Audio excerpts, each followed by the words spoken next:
But thank you so much for coming on.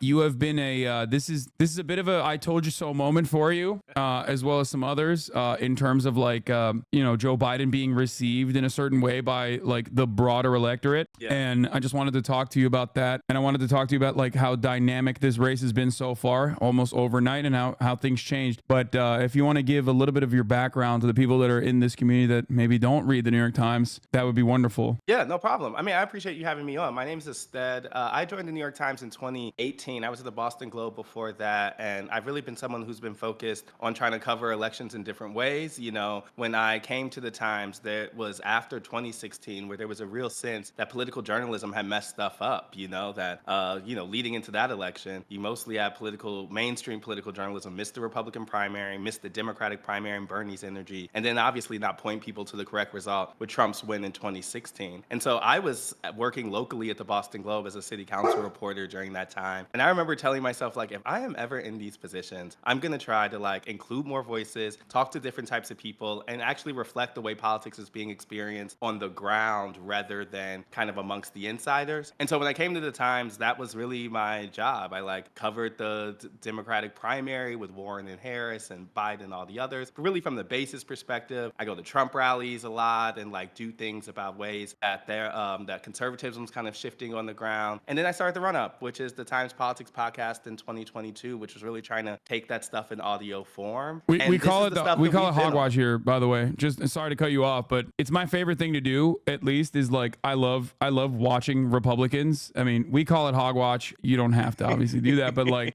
they are very interesting and fun to observe and even interact with. Personally, I love that. You know, Totally. I like that. Like I was always like, I didn't want to just be in one type of place. So like I make sure that we went to a Jason Aldean concert 6 months ago to ask people about his song, Try That in a Small Town, that was like blowing up on the Republican side. Oh yeah. Like I try to go to rallies, I try to go to like places where people are, and that includes D and R. And so that's what we tried to do on the podcast. That's what led us to all of this age stuff. Yeah. So by your estimation, do you feel like the Republicans were the only people, for the most part, talking about like Biden's like cognitive abilities diminishing in terms of like coverage from other aspects of like other places in mainstream media, with the exception of like Fox News, obviously? Right. I mean, like you saw Republicans driving that storyline definitely for the last 3-4 years. So much so that a lot of people ran away from it thinking, oh, this is Republican misinformation. This is them trying to brand Joe Biden as old. But the other place I heard it from was regular people. Like every time we would even talk to people about the prospect of next election, if we weren't in like a specifically Democratic or DC place, everyone would be like, well, you know, I think Donald Trump's kind of wild, but Joe Biden's really old. And so it was really clear to us that this was the storyline to follow, because the thing that we were hearing was that like most people didn't want either candidate. And so while Democrats were acting like that was just the thing that was happening on the Republican side, I was like, well, the thing that feels like we're hearing is mutual dislike, not really just one. And so that's the reason we kept asking them those questions. Yeah, which they kind of covered it as well, the double haters phenomena. Like I think that was how they talked about it, and it was for a multitude of different reasons. But I think like for me it got to like an unavoidable place during the uncommitted voter campaigns. Obviously, a lot of that was because of Gaza, but I think a big part of that also was Biden's age and the fact that like the Democratic Party was or Democratic Party's like base of voters was looking for a different alternative, and it was so obvious, and yet like I didn't see enough like media coverage on that either from that aspect, and it was more so just like kind of brushed aside, even though the margins that we saw in especially key states for the Democratic Party's success was so significant. We're talking about hundreds of thousands of voters in certain states like that voted for anybody but Biden in the primaries. And obviously I kept trying to explain to people the real uncommitted voters just simply don't vote. We have a plurality in almost every election that doesn't vote for either party at all, that doesn't vote at all, right? That are eligible to vote. And so that these people that are going into the Democratic primary, they are the most active base in the Democratic primary. So it's like, it's probably going to be like, obviously maybe not 10x, but I don't know what the exact math equation would look like, but the numbers for the general are going to reflect something much, much worse than the margins that you saw in the primaries, which alone were enough for Joe Biden to lose, because there were more people voting against Joe Biden in the Democratic Party's primaries than the number of voters that Joe Biden won those states on. So that should have been immediate. Like, I mean, I think that the Democratic Party should have, Joe Biden should have been the bridge candidate, and he should have perhaps maybe even had a stronger vice president, or, even with Kamala Harris, in my opinion, shouldn't have made her do side missions that were genuinely unfavorable, like sending her to Guatemala to be like, don't come to America. It speaks to how much they weren't seeing this scenario play out. Like, I did a big story on her, and I can say that, like, for the White House, they were not working under the assumption that she would be the natural heir. And if they were, they would have done stuff differently. Harris did not want that assignment at Guatemala of the root cause on the border. Joe Biden made her take it. Yeah. And then partially, like, that was some of the uncomfort. But it speaks to your point about the age denialism overall. Like, they could not set her up differently, partially because they weren't really acknowledging the biggest problem that they had, which is that when most Americans saw them, they didn't think that would be a kind of 8-year option. And it's really crazy to me because, like, having been there in 2020, age was a huge part of people's concerns about Joe Biden from the start. It was part of the reason candidates like Pete had a moment, or even Klobuchar had a moment in New Hampshire, Warren and all of those type of people. Castro was one of the first people. All of that stuff was so litigated at the time. For them to act like, oh, he's gotten 4 years older, but no one cares anymore, was always really crazy to me. And it's a denial of, like, our whole ecosystem. Like, there's a thing that happens in political journalism where people act. This happened. I think the best example is after the debate. When people are like, oh, the debate was a bad moment, but he hasn't had a big gaffe since. But meanwhile, a lot of people saw that video of him talking to the wrong woman, and it's somewhat looking like his wife and not. Like, people see all of these kind of like mini viral clips of him walking up the stairs and like looking rough doing it. I'm like, people have been re-reminded even in this time about this central problem, and they were just completely head in the sand about it. Yeah, there is enough real discourse surrounding Joe Biden's, or there was enough real discourse surrounding Joe Biden's like mental faculties that even like fake stuff would get play and it would just pile on. And I don't think like anybody addressed that at all, like, or anybody in the campaign side was like even looking at that. And it also seemed like they were just allergic to looking at polls at all until the very last moment. And I found it rather funny because it was very Trumpian in many ways. Like you have this like almost narcissistic moment with a sheltered person complaining about leaks and trying to constantly present a different image of competence, even though like people obviously are looking at it and going, yeah, no, I don't see this competence at all. And unlike Trump, there is no solid base of cultists for Biden, which is why I think it's a huge difference. Yeah. So, but obviously, let's talk about the other side of the political equation now. It wasn't just the Biden campaign and maybe some members of the political media that was refusing to recognize that this age issue was going to be a death blow. It was actually the Republicans who were, ironically, for the past 4 years, consistently hammering on the point that like Biden is just incompetent. His brain is doo-doo. It's not working. But then it seems like they had no alternative for the replacement, and they've just been flailing for the past week now. I was at the RNC, and I can say with certainty, they did not see this coming at all. Their whole plan, what was informing their mass confidence over the last several months was the idea that the Democrats were so in their head and so ignoring the core question of Biden's age that it frankly allowed them to cakewalk through November. Now, I mean, maybe that was overstated from where the evidence was, but we knew that Trump was in the stronger position than Biden. And they frankly just thought that would be enough. And so I think it's really true that they've been caught flat-footed on this point. They really haven't come up with like a clear story to tell about Harris. And more than anything, I think a lot of Republicans have been fooled into the belief of thinking that Donald Trump is a strong general election candidate, when that was never really true. He was only looking that way because he was dealing with Joe Biden, who was ignoring a bigger kind of unfixable problem. But everything that we see, and even our own reporting on the road, like the strongest coalition in politics is still the anti-Trump one. He is not popular among independents. He is not popular among swing voters. All of that stuff in trials actually does put people off. There was a sense after January 6th that he was going to kind of go away, and a lot of people haven't forgotten about that. It's just that they weren't being activated on the Democratic side because the party was letting the egos of 20, 30 people refuse to really allow them to tap into to that. Now, what we've seen over the last 4 days is, of course, that energy is still there because Donald Trump still remains unpopular. They just needed a vessel to channel it through. Yeah, absolutely. I mean, there is no clear indication of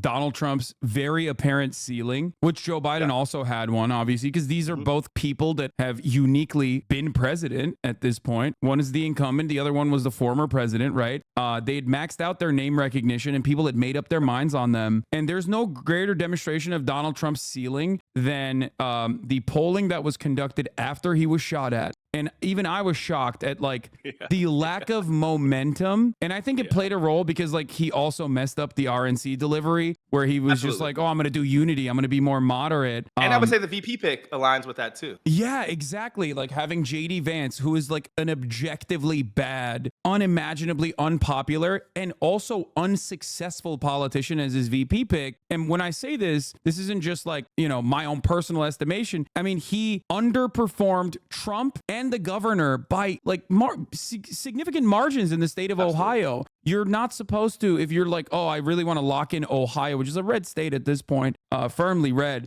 So that's already a silly pick. But then beyond that, if you're like, oh, I want someone who is going to, show the rest of the country that I am a moderate person, you probably wouldn't be going with the guy who's like a VC funded guy, he's a hedge fund guy who is unpopular in his own state, by less popular than Donald Trump, who also is like has mountains of opposition research stacked against him that can be deployed at any moment. Donald Trump had done a lot of like work to kind of reposition himself on abortion specifically as an issue. And JD Vance blows that up just because he's been so restrictive. He's embraced the kind of national ban. He's against stuff like IVF. They're already having to roll back some of the work that they had done to try to recalibrate themselves on this thing. And then, of course, that's an issue that Harris, I think even more so than Biden, is uniquely suited to exploit. Like, think back to that debate. You know, Donald Trump's answer on abortion was really bad. But what was worse was Joe Biden's response. He started talking about illegal immigration. He was kind of rambling, all of that stuff. We know that if you run that back in the Trump versus Harris debate, she is ready for that answer in a different type of way.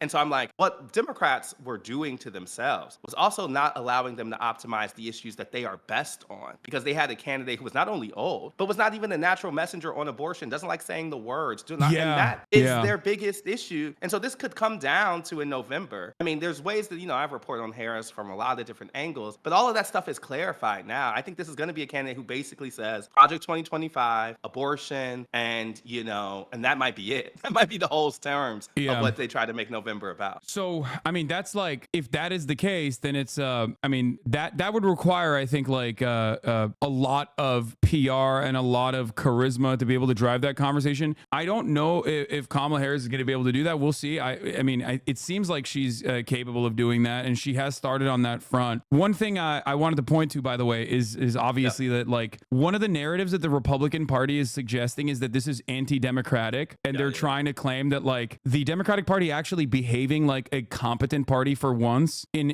at least like all of the years that I've spent covering politics, in a shocking display of competence where they actually responded to the voter pressure. I know that much of the conversation has been dominated by like what the donors were saying, but like obviously this was a unique moment where the donors actually aligned with some of the establishment Democrats and also with the majority of voters. And they're trying to make this narrative stick. Like they're trying to pick apart, almost like a Bernie or Buster style coalition out of like Biden dead enders, not recognizing that Biden has no ideological fissure with the establishment Democrats at all. So like obviously all of the Biden supporters were supporting Biden mostly because, they like the Democratic Party. They are ride or die Democratic Party hardliners. So that is reflected in the massive influx of donations. That's reflected in the polling, the new polling that came out from New York Times. I wanted to point to here. Trump is at 48 and Harris is at 47 among likely voters nationwide. And I mean, this is like immediately Kamala Harris is obviously performing better than Biden was. Biden had a downward trajectory. Kamala Harris seemingly is picking up steam.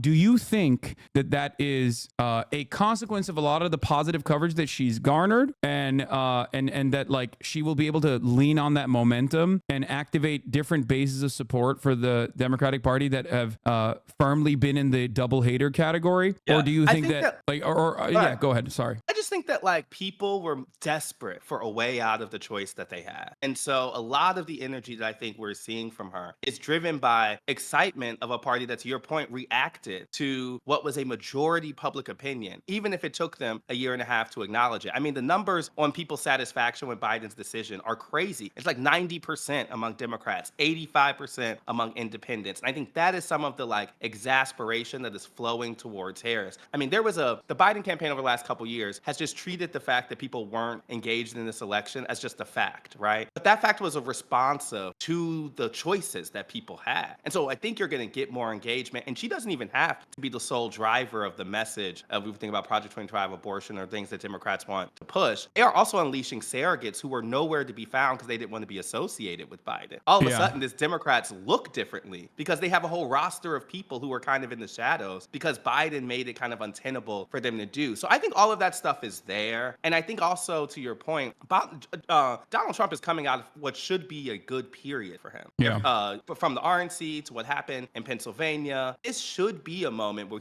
we are seeing his kind of polling highs. Harris still probably will receive a bump from things like the DNC, from choosing a running mate, from things like that. And so you do see the upside for her that didn't exist with him. Biden was doing fine among your hardline Democrats that you're talking about, the type of people who vote in most in a primary. That kind of hardcore set was with him. Where they were struggling was the marginal Democratic voter. When you get younger, when you get non-college, when you get people of color, all of that type. And all of those groups are where she has upside that he did. Yeah. It goes back to a familiar territory, I think, for the Democratic Party in terms of the base of support that they've always relied on, whether it be voters of color, whether it be young voters, Hispanic voters in general, even though Trump has made genuine leeway. That's going to be in the huge Hispanic battleground. Yeah. Like Trump has made genuine leeway in Hispanic voters. I mean, he was beating Biden, I believe, by 9 points on Hispanic voters, and Kamala Harris is being beat currently by Trump by 2 points. Now, obviously, that calculation is very different for a place like Florida versus a place like, I think, New Mexico and Nevada, where I think the youth vote is also almost completely aligned with the Hispanic vote, where they are interested in infinitely more progressive policies versus, obviously Florida, where Cuban, Venezuelan populations are significantly more right wing, and maybe also Texas as well. So I suspect that there are two key issues. I think you have the Sun Belt and you have the Rust Belt, right? In terms of the Rust Belt, I think Michigan maybe isn't a must-win state to the same degree as Pennsylvania, but I think it's a pretty significant state. And I think that Kamala Harris, like, not even changing narratively from shifting away narratively from Joe Biden in the way that he has maintained this relationship with Israel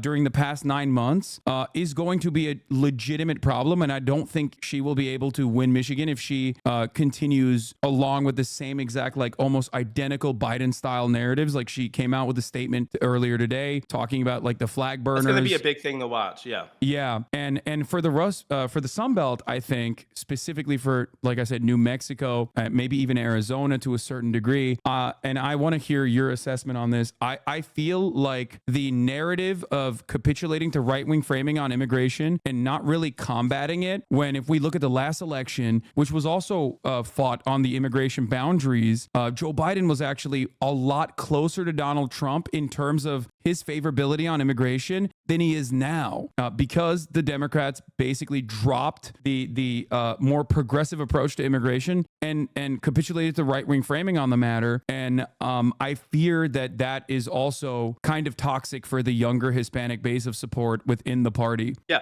I'll deal with the map first and then the issues. I think you're really right that Harris has a wider map than Joe Biden did, of course. Joe Biden was almost principally at this point thinking about those upper Midwestern states, the Michigan, Wisconsin, Pennsylvania, and hoping to cobble together a path through 270 on that front. And it should be said that part of that was his erosion with people of color, with young people. And because those states trended older, wider, more college educated, he was doing better in those places than we think about Sun Belts in Georgia. She improves immediately. We've seen polling improve margins in Georgia or improve margins in Arizona. That should give them more confidence. But to your point, that is going to be an interesting, tenuous relationship to watch. One of the areas that, some Harris allies have signaled is that they would hoping, well, she has sought to create a different tone of empathy for Palestinians than has come from Biden. And there's been some leaks that have tried to say that the folks around Harris were kind of signaling that she would have a different kind of tone, even if that didn't reflect in literal different policy. That Selma speech that she gave, which was endorsing a kind of temporary ceasefire as part of that. I think that pressure is going to ramp up on. Even her team, like, very cleverly leaking that, like, she actually wanted a permanent ceasefire, but then they like changed the narrative to make it seem like it was a temporary. So all of that stuff was those signals, and I think that pressure on her is going to ramp up. So we're going to get a sense to see if she's going to try to signal some distance from Biden, because I think that's going to be a huge deal. But I think immigration, they can't run from this. This is going to be where Republicans try to most focus on. And because of the kind of, we can say that it wasn't a technical border czar position, she's kind of placed in the middle of here. The House voted today to condemn Kamala Harris's handling of the border, and 7 Democrats voted with the Republicans. A lot of those were those Latino Democrats on the border in places like Texas. And so I'm saying that's going to be a big question, is if she can reverse the favorability on that issue, or if other issues just start mattering more. We were in Arizona for the show a couple months ago, and everyone kind of agrees. If this comes down to immigration, Donald Trump has a better shot. But they also have an abortion rights referendum on the ballot in November, which is making that issue just as much of a priority for people as immigration. And if they're neck and neck, if there's a different reason to motivate people, then you see the chances for Democrats all across the board. But they can't run from Gaza. They cannot run from immigration, because I do think those are going to be the 2 areas where people are looking for her to set a more affirmative vision. And she hasn't really done that yet. And so that pressure will come. Okay, I want to run this by you. I was a big critic of the crime hysteria narratives that set in through all the way from Sinclair Broadcasting to even, mainstream media, even to the New York Times a little bit, in terms of I won't disagree with you. In terms of how much panic was happening. And now that's obviously cast aside a little bit.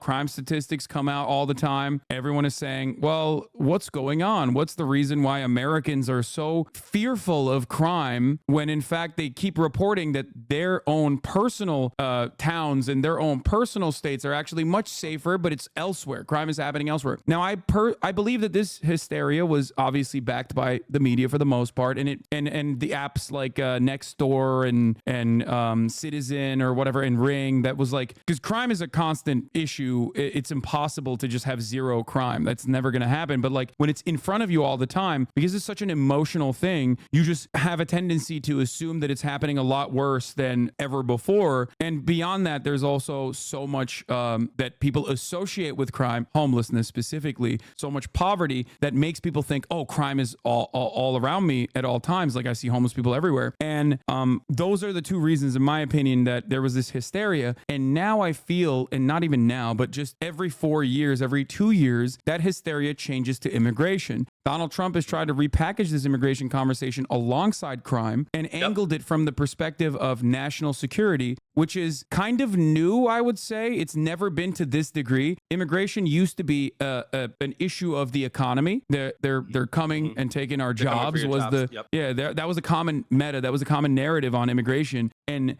since 2016, it seems like the Republican Party has completely adopted the position that immigration is not just about the economy. As a matter of fact, it's actually a national security problem. And there's a very scary reality when you look at polls on this issue, specifically when you have 60+% of Americans saying mass deportations are actually favorable, like a favorable policy. You have Donald Trump talking about, a term I will not use, but Operation W word, and with positive terms, saying this mass deportation of 1.3 million Mexicans and Mexican Americans and Latin Americans from the United States of America in the 50s was actually a good thing. It had signs at the RNC, mass deportations now.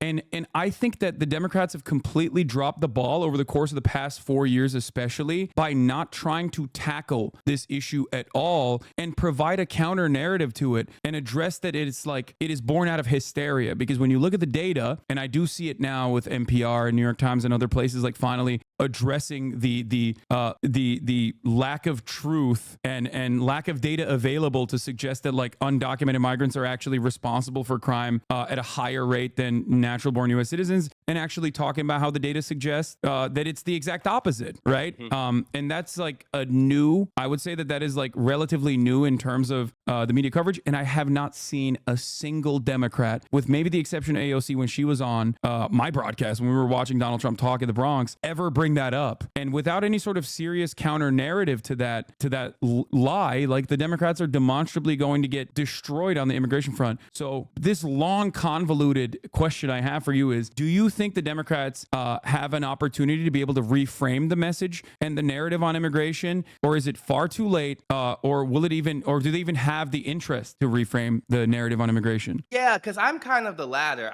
They have the opportunity. I don't know if they want to. I mean, I go back to the 2020 Democratic primary, and what they would say about Donald Trump and immigration was very much condemning things like separating of kids at the border, or condemning kind of language or rhetoric towards immigrants. But they were not laying out a vision of how they think immigration should function here, and more so than just a defense of the broad value that, frankly, they've stepped away from a little bit. When we think about crime, and I think you're really right to say that Republicans have really used this as an entry point to everything, immigration as a crime, not just the economy, but about crime. But also, I would say fentanyl is another piece for them. They say, like, the immigrants are coming and they're bringing fentanyl from China, and that's the reason you have a drug crisis in your community. Like, which that's again huge is a lie. Republican Like, narrative. it's so insane. The Department of Homeland Security has never, like, they also bring this data up regularly under the Trump administration, under the Biden administration. And if you look at the DHS data, it shows that like drug trafficking that is happening at the border is coming in from regular points of entry, like either being shipped in shipping containers, or American citizens with chopped up cars are driving cars filled with fentanyl over the border. It's not happening with like abuelas coming in and like sneaking fentanyl under there. They are fully into that. And the thing I would say though is, like, in my experience in media, and I do think you're right to call out the media narratives on this front, you could feel the backlash from 2020 to 2021, because I think the hysteria that you're talking about was frankly a media reaction to what they felt was an embrace of a defund, overly progressive criminal justice reform language that happened in the George Floyd summer. And then you saw people just, I think, reaching and grabbing for kind of anecdotes to respond to that. When in reality, even as someone who reported through the 2020 moment, we think about Black and Latino communities, they were never united on the idea of even defund or something like that. Those were open conversations about what you should do to react to a problem. But the way it was kind of reported as like fully in one direction led to this media backlash in another direction, where I think by the time in 2021, we were cherry picking crime stats to try to say something is true. And I also think it was so regional, in places like New York, there was a real reaction to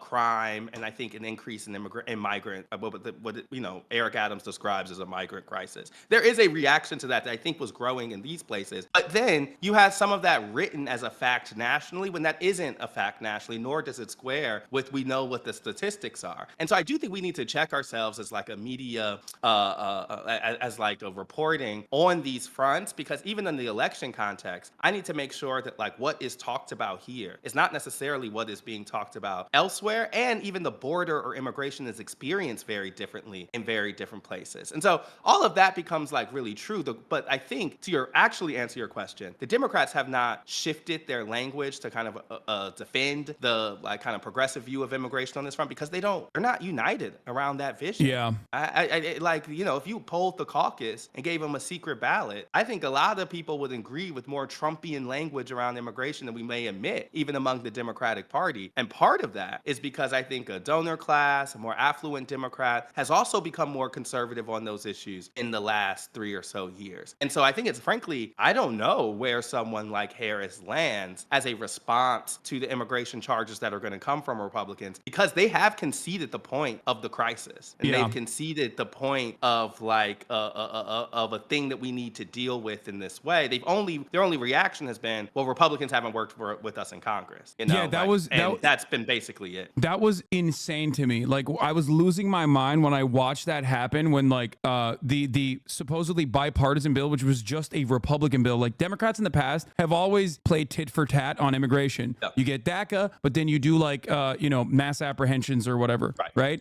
E-Verify, all of those type of things. Yeah, like, and there was no tit for tat in this situation. They didn't even want like they were barely advocating for like faster processing. and most of the anti-immigration bill was written with Republican language, with Republican policy measures, and the only benefit that the Democratic Party was going to get from that was going to be, oh, look how hypocritical the Republicans are. They don't actually want to solve this problem, which is like the worst possible instinct you can have. It is almost identical to the "we are the party that's going to fund the police" narrative that like Joe Biden ran on. That's a good analogy. And they keep doing this over and over again. It makes me lose my mind. But I guess I guess you're saying that it's virtually impossible, it seems, to like change course and redirect the narrative on how like immigrants are the soul of this nation type things that the Democrats used to say against Donald Trump when Trump was doing horrifying things at the border. Yeah, it reminds me of like, I would say I would sum up the Democrats' position as like, the line and like in Hamilton when they say immigrants get the job done and like everyone used to clap and stand, like I feel like that's how they want to feel around the issue. It's like an acknowledgement in like broad terms that says we are somewhat nicer than the other side, but they're not dealing with the brokenness of the system and they're not trying to make it better or even I think more acknowledge the kind of structural unjustness. And they're not at this point, I think, even against the deportation aspect of it. I mean, we know Obama was doing that in bigger numbers. Yeah. But I think what Trump is doing is, prioritized the lack of entry, but this time he's promising to do more on the deportation front. I don't think I have an answer to where Harris or Biden stands on that issue. And so like I think we're gonna get answers to that. And then my instinct is that it's gonna be more conservative than we think even. I think tough prosecutor might extend to immigration. I think she's gonna go ultra instinct cop mode. I do suspect that as well, which I am very fearful on. Okay, so there was a couple different things I wanted to ask you about this before I let you go, because and thank you so much for spending time with us today. There was one other aspect that I saw. This was reported in the New York Times. There's a lot of auditioning. This is David Dayen summarizing the point. There's a lot of auditioning going on for Kamala, and it's likely that she's gleefully throwing out bits and pieces. In the same article, it says, I don't see significant differences between what President Biden has fought for and what Vice President Harris will fight for. However, there were some criticisms of the FTC's chair, Lena Khan, who I think is a rising star and has done a phenomenal job overall for, the nerds that pay attention to this. I don't think this is like an election related thing for that, for the most part, but I think the agencies, well, maybe with Project 2025, actually, federal agencies being competent and actually doing work as opposed to Donald Trump diminishing their power and completely gutting them and putting loyalists in positions of power might actually play a role in the election. But overall, the fact that the New York Times reports, as Vice President Ms. Harris has voiced support for regulating artificial intelligence, but she's expressed skepticism of Ms. Khan's expansive view of antitrust powers, according to a donor who has spoken privately with the VP. That I think is a misstep as well. It's interesting because I think it speaks to the state of play right now. Like when I read that this morning and I thought, I'm not sure if I take it as fact, but what I do take it on is people see an opportunity to shape a new candidate. And so if you're a donor, you know that there's a lot, I would say, to your point about not being an election issue, we know that the folks who are most maybe upset by it might be some of those corporate donors who would use their time with the Harris to make that point. But I'm not sure we have a clue on where she falls on these things. I would say like this is the uniqueness of her as a prosecutor track for all of these years, is that her career is really built on like accountability, on a kind of reactive sense of, policy. She wasn't really getting to root causes. She wasn't really setting an affirmative agenda. We don't know how she would use agencies to kind of shape a vision. And the way that Elizabeth Warren had a full literal list of people, And so I think it's an open terrain when you think about what a Harris-led Democratic Party could look like. And frankly, just as you're that donor who's using that as an opportunity, I think there are progressive groups who can use that as an opportunity, organizing groups who can use that to try to push her in one direction or another. I think that for the next couple months, they're going to want to there's going to be unity forward, right? So it's like I think they're going to try to calibrate themselves and basically the midpoint of everything. But I think that you're going to see a lot more of that public jockeying to get her to commit to something. But she'll have to make some points of distance with Biden. I do think that. And I think maybe this issue is an insider version of that and Gaza is an outside issue of that. But she's going to have to, in some way, say what is a Harris-led administration different from a Biden one. Yeah. And we don't really know yet. Yeah, that it's concerning seeing some of this stuff, especially. But what you're saying is really important, especially at a time when like almost all the major labor unions have come out and have demanded that the administration change course on Gaza. This happened like last week, and I think that that's a good pressure point. Yeah, I'm like, the pressure points are now new, so we Yeah. should see. I think we're going to see a lot of people get in there. One thing I would say about covering her in her original presidential run is this was some of the things that actually got her in trouble. She was, I don't want to say susceptible to pressure in a just bad way, but she was open to others' ideas. Yeah. And so sometimes she would be pulled in one direction or another. And I think in that primary where there were such ideological lanes with Bernie and Warren on one side, Biden, Pete, and Klobuchar on another side, that felt her, that came off as inauthentic. She was pulled one direction or the other. But I'm saying that actually is she would argue, I've heard her say this, she would say that's a good governing skill because she's looking to kind of take the information in front of her and make the best decision. In going forward, I think there's going to be big opportunities to try for folks to try to peel off, policy issue or something, unless, the Democratic Party kind of puts their hooks into her and kind of pushes her in one direction. I'm saying that's going to be interesting to see too. Does she just fold into what Biden would have done? Or do we see someone who actually creates a different type of space for themselves? Yeah, especially when considering like her track record. Obviously, Democrats love presenting themselves as like radical Marxist-Leninists under a Trump administration, or like when they don't have any power, her advocacy for Medicare for all and whatnot, which now the Republicans are trying to use as a line of attack, and even like pairing her with Bernie Sanders, who, historically has been one of the most popular congresspersons in America. So I think that that's like a failure on their part. But I do fear that what you just described is exactly the reason why Kamala Harris will do the classic Democrat thing and be like, no, I'm not for any of these socially progressive policies, which will cut away at the momentum from all of the usual constituencies that she needs to win in order to defeat Donald Trump. Because while Donald Trump is obviously a weak candidate, demonstrably so, I mean, he lost, right? He lost to an objectively old man. Ultimately, the Joe Biden dynamic is very different in terms of like activating or trying to go after the suburban, college-educated whites. Like they need to. I think that like she needs to go back to like an almost Obama-style strategy. But I fear that she won't do that with any kind of pressure because it's perceived as a weakness. Like one of her weakest points is how liberal she is, right? Like that's the only line of attack they have on her. Yeah, no, I think this is the thing. Upside does not mean she wins. Upside means the onus is on her in that campaign to realize those things. And so I do think how they end up positioning themselves could either help that case or, reintroduce the same problems that some people had with her 4 years ago. And I would also say, like, one thing I have learned, in covering these people as I get closer is like, you're dealing with operatives who have been trained in a more traditional time. These are conventional operatives for unconventional times, right? And so some of this requires people viewing a candidate who I don't think is the same as Obama or Clinton or Biden,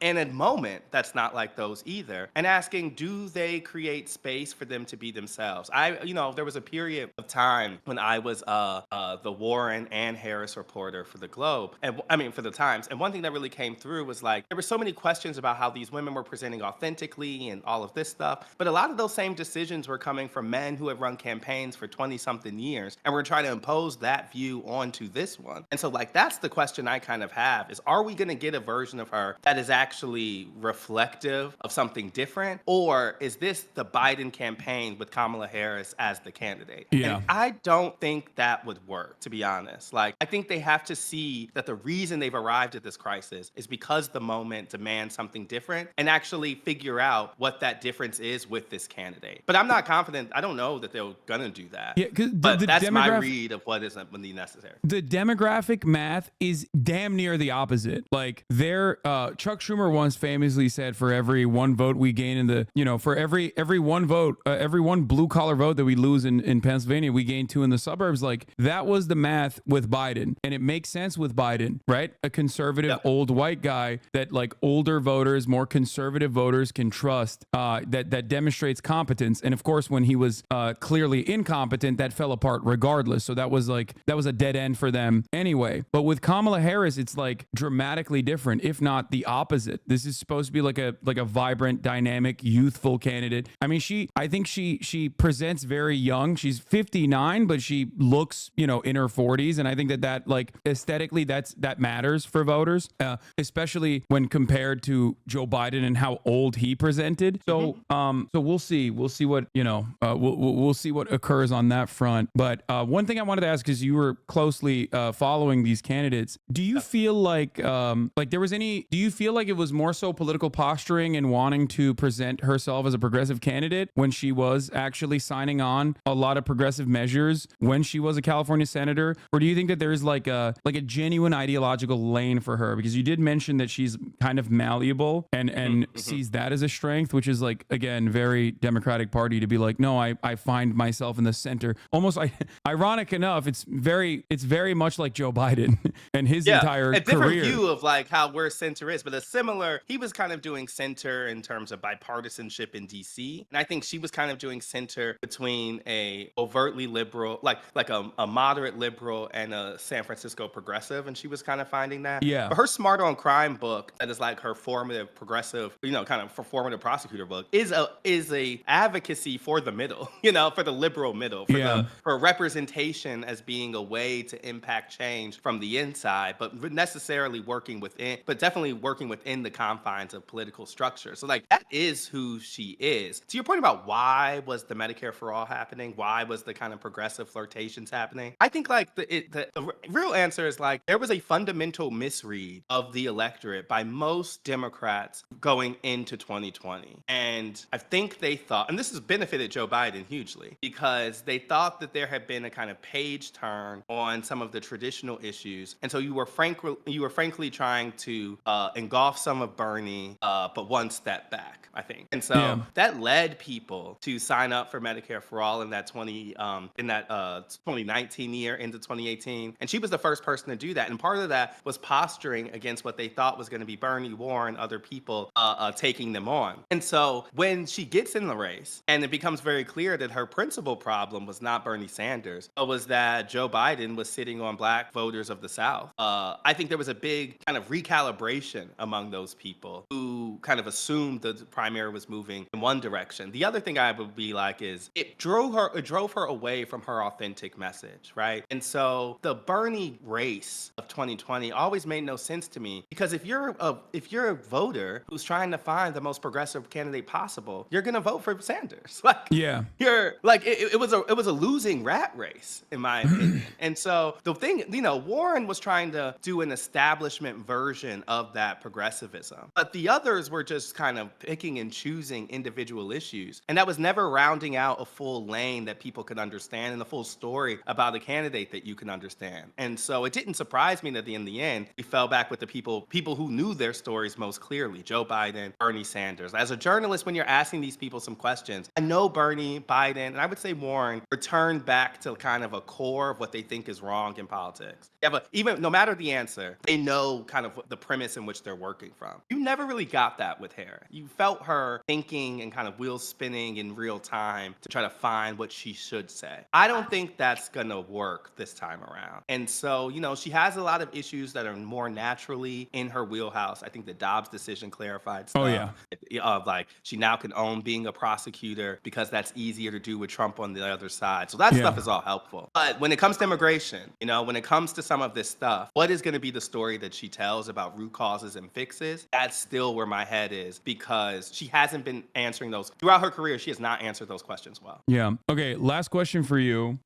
What do you make of all of the media coverage talking in a state of panic and maybe even like hyperventilating a bit about like black people, specifically black men, voting for Trump? The marginal shift is, I think, indicative of like the Democratic Party's inaction and maybe like taking the black vote for granted. But I do find it rather insane that like people talk about it like Donald Trump is winning the black vote by like by like majorities or something, and it's always very frustrating to watch. But what do you think about it personally as a journalist? Yeah, no, I also am somewhat frustrated too. It's always the place I start when this stuff comes up. It's like, yeah, I think if you talk to the Trump campaign, their goal would be maybe like 30-40% of black men. I mean, at the max that they would hope for. And that would still make, even if they were to achieve 30%, that would still make black men a more blue voting demographic than so many other ones. So we're talking about a small group of people. Yeah. But have they successfully appealed to that small group of people? And more importantly, have Democrats eroded among this community? Absolutely. Yeah. And some of that is changes over time that predate, I think, Joe Biden.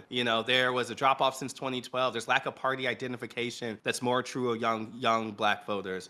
They're less likely to be religious, which, a lot of those old relationships between black church and Democratic parties were really real. I think overall, we've seen Democrats fall off among people who haven't gone to college more broadly. So some of that stuff crosses race completely. But I'm like, Donald Trump also makes a specific appeal to a version of masculinity that cuts across races also. Yes. And so when we would talk, we had a focus group around black men for our show. And some of the stuff that comes up is the same type of same type of Me Too backlash, or same type of conservative kind of anti-LGBTQ language that we see in a lot of other places that have taken hold among some groups of, men across races. And so it doesn't actually, I'm with you that I don't think it's surprising that we have seen them make a little marginal gain, but I also, it's not meaningless. I would say that Harris, though, creates a new opportunity on this front. That's not to say that misogyny among black male voters doesn't exist. I've heard so much of it when it comes to her candidacy specifically, but I'm saying it creates a different type of upside, energy, and organization among black communities, which I think might bring these people in for different reasons. I thought the way the Biden campaign has talked about its relationship with black voters has been so haughty and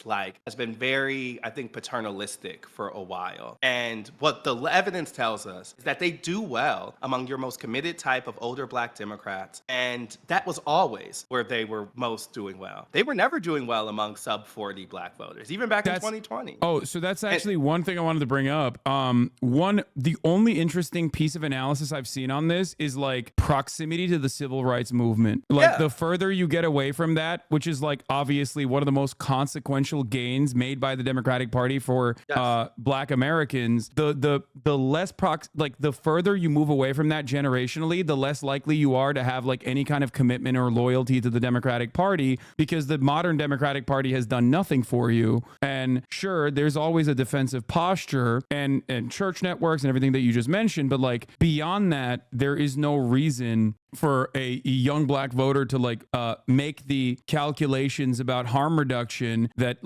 these mythical voters are supposed to be making at all times, which has been a fundamental plank in the Democratic Party's election, their re-election chances every cycle. They've held black communities at hostage with the same kind of lesser of two evils argument for a long time. Yeah. And I think that for a lot of people who are further and further away from the kind of sense that you must vote because of this, because of the ways that the right was earned so recently, that argument was hitting less and less. And that's happened, I think, a couple cycles, and I think was definitely true in this one also. And so it frustrates me though, because, black communities vote for Democrats in disproportionate numbers than any other racial or ethnic group. But does anyone think that means that black people don't have any problems with Democrats? Is that supposed to mean that they've just accepted everything and they would continue to accept everything? Yeah. And so I think sometimes when we hear Democrats, they've learned to say the words of black people aren't a monolith. And then you see in moments of crisis, I think we were seeing this actually right before Joe Biden dropped out, they would use this mythical monolith of black voters as a political excuse. And I'm like, wait, I thought we weren't a monolith. So now you're telling me that every single black person wants Biden to stay in? Make it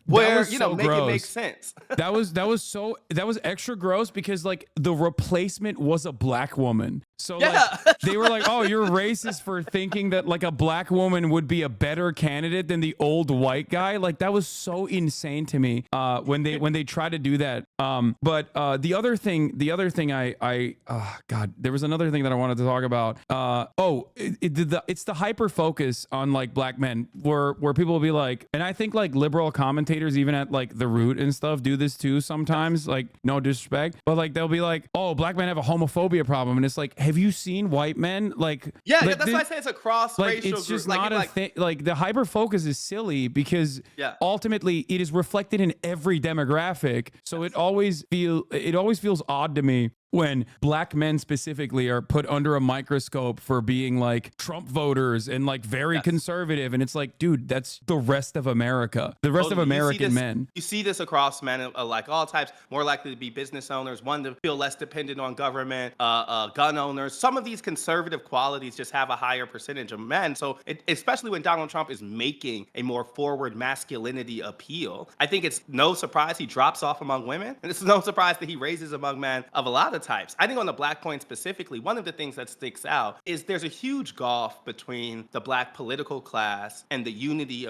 among them on a specific message, and I think a more diverse black electorate. And so in the time in which Biden is leaning on these figures to make the argument about black voters overall, it can be easy, I think, for particularly mainstream or white media to let those go unchallenged. And so I'm not saying that they are misrepresenting the community intentionally. I just think they have a political incentive to make this argument the same way that a lot of politicians have political incentives to make an argument about a lot of groups. But it was never reflected on the ground. Black people were just as mixed about the idea of Biden and age as I think everyone else we experienced. And then more so, you saw a lot of the fears about process and chaos that could come from him leaving lessened because of the idea of Harris. And so, you know, I actually think that the story overall with her is an interesting one to me because Biden did not have to, the DEI language around her and the kind of tokenism that has surrounded this position, partially because Democrats made these identity first pledges, I think have definitely like hurt her in terms of being able to be seen as her own and on her own, right? At the same time, no, I think it's a benefit though. Like at the same time, I think the Republicans are going to use this in ways that will benefit her with these communities. And I think it reminds you of the reasons why diversity and all of those things are actually important. Because when you have someone who is different, when you have someone who has a more natural relationship with communities, I think some of the reasons some of these folks might rally around Harris is not even because they like her so much, but because what the people they don't like are saying about her. Absolutely. It becomes very clear to me that black folks could get defensive about her, and that could help her too. Yeah, no, 100%. That's why, and I think the Republican Party recognizes that as well. That's why you saw Speaker Mike Johnson come out and be like, guys, stop saying that, like, stop saying she's a DEI pick, please. Because, like, if you're a person of color, like, you recognize what's going on there. You've seen it. You've heard it. Yeah. You've probably been charged with it yourself, right? Yeah. So it's going to make you feel some kinship with Kamala Harris more than that same attack. Yeah, exactly. And I think that, the Republicans are so comfortable in their like state legislature agendas and their victories that they've gotten on that front, which is like an uneven field, which they designed to be an uneven field that is not democratic at all, that is like completely that's completely reliant on redistricting, that they genuinely think that these ideas are popular and they do not know how to run against like a normal candidate. They only so they're just only leaning into the one thing that they have, which is like culture war issues and just like consistently turning the heat up on things like this. And I think that will negatively polarize a lot of people who would otherwise be less interested in voting. I think that that's what's going on, and that's what's going to continue happening. I just hope that the Democratic Party doesn't rely on that exclusively and think that this is a cakewalk and not make smart decisions in terms of messaging. Instead, thank you so much for coming on. This was phenomenal. A lot of people are asking for your skincare routine. None, some soap, like, the one product your like ex leaves at your house that you've been using for 2 years. Okay. Well, thank you so much for coming on. This was wonderful. There was an embarrassing DM I sent you many, many years ago during the South Carolina primaries, because I think you tweeted about me or something, because I was talking about like the black vote or conservatism in the black vote in the South or something. And I think it got clipped out of context, and and I was like, hey, would you please come on and inform my audience about it? I wasn't even like being contentious. I was like genuinely interested in your perspective. No, it's actually really nice. I just didn't see. Yeah, I'm glad that you didn't see it because it's very embarrassing. But no, I appreciate the work that you do. I think that like there need to be more informal spaces of people talking about this stuff. And like at the time in which people were not caring about this election, I appreciate you have like a community that you keep on it. So thank you for having me. Yeah, thanks for coming on. All right, bye. Bye. All right, ladies and gentlemen. Wow.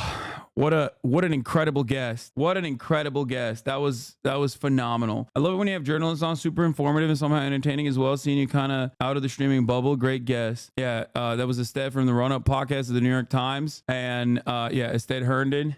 He's a legend. He's phenomenal.